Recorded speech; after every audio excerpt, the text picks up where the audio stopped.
So another day, another step towards self-sufficiency. Last night I cut up all of the onions that we had and turned them into onion powder.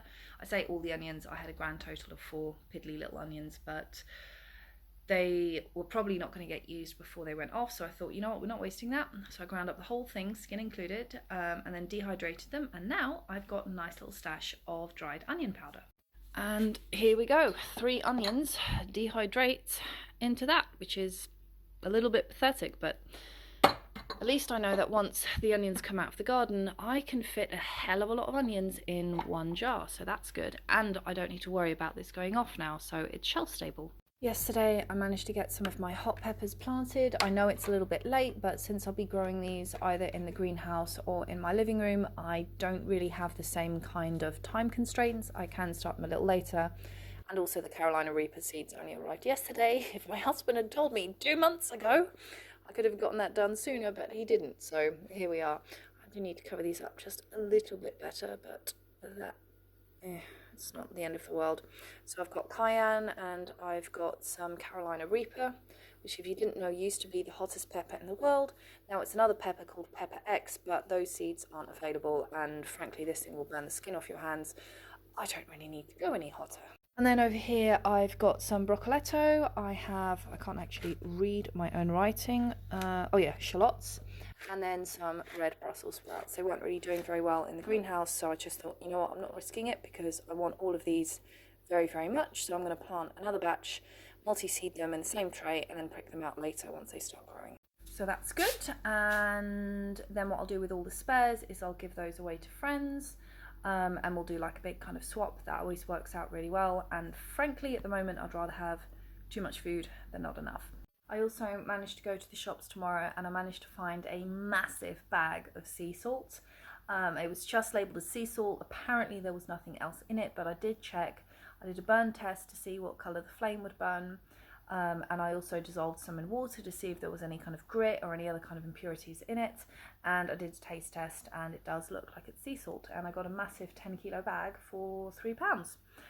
So I'll be getting more of that because I'm going to have a lot of pickling to do in a few months, and if I get normal pickling salt it's £18 for 10 kilos, and I've found 10 kilos for £3, so it's a bit of a no-brainer, and I'm very, very, very happy with that. On the topic of things that I'm happy with, I bought this yesterday, which is a tiny spade, and the reason I'm excited about this is I've got quite small hands. I know you probably can't see on camera, and yes, I know my hands are swollen. Unfortunately, that's normal at the moment, but I've got very small hands, and it's a pain in the neck to find garden gloves and tools which are small enough, so I tend to use the normal size tools, and I keep injuring myself.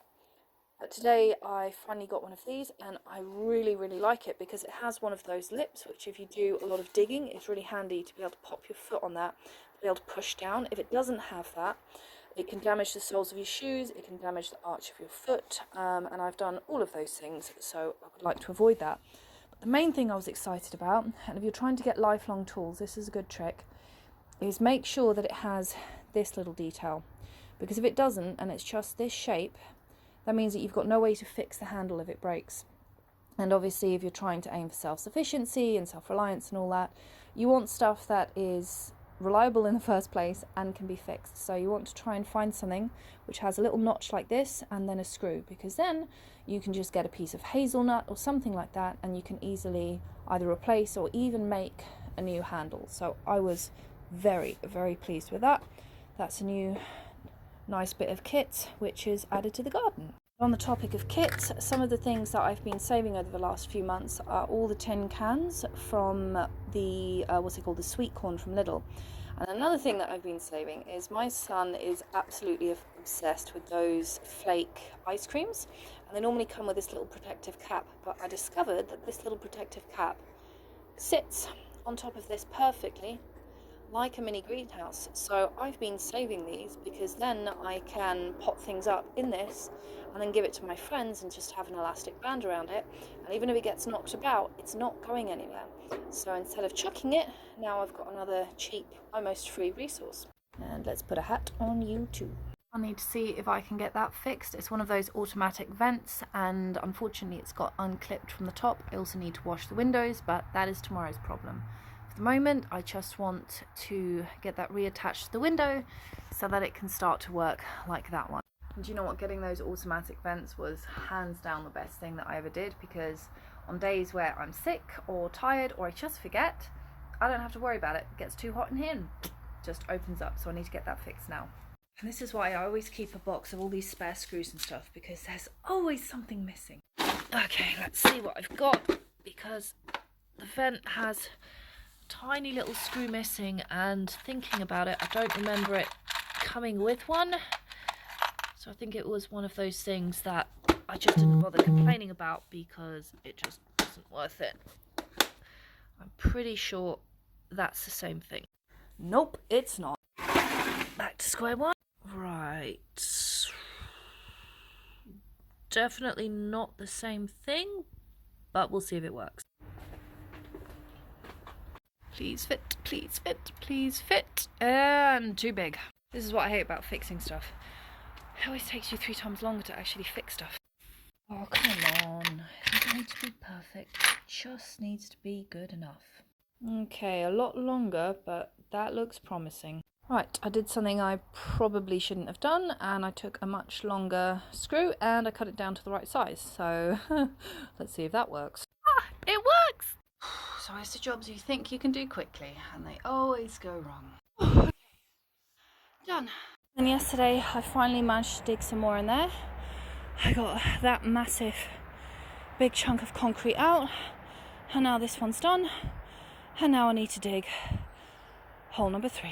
So here's some of the wheat berries that I'm going to be growing, so I need to go and plant those, and then over them what I'm going to do is all the soil that I dig out of that hole, I'm going to sieve out the rocks, and I'm going to be honest, it's going to be 60% rocks, but all of the soil is going to go on top of this, and then I need to net up the whole area so that the pigeons don't eat it. And I know I'm going to have someone saying, oh, but why are you growing wheat? There's no point, you can't possibly grow enough for yourself. No, I can't, but if I grow some, that's a hell of a lot more than I had previously, and learning how to grow wheat is something that I really want to do because it's really flipping important for our diets. And frankly, I just don't want to take any chances. Like, the world is interesting enough, it doesn't kill me to know how to grow wheat, and it's also a bit exciting, but that's just me. Plus, once I've grown it, I can make my husband laugh because I can say, come out to the garden, and then I can put on the gladiator music and then just run my hand through the corn while looking him dead in the eye. So there's that as well. Good, I won't need this anymore, and I'll tell you what, saving all the little odds and ends from various projects always pays off.